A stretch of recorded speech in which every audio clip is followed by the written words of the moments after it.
Hello guys, welcome to my YouTube channel. Please don't forget to subscribe, like and click the notification button for more update. Okay guys, they say Orlando Pirates player Kabadino Mohango, who is currently playing for Marumo Gallants, was involved in a car accident along with other three girls. They were found intoxicated, which is drunk. The saddest part about South African law is that if they find you, there will be a hell to pay.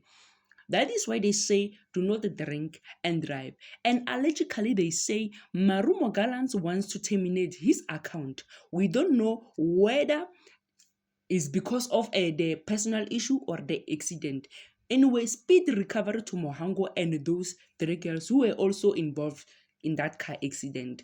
Guys, please, I beg you, let's try to obey the law of Africa. Let's avoid always being above the law.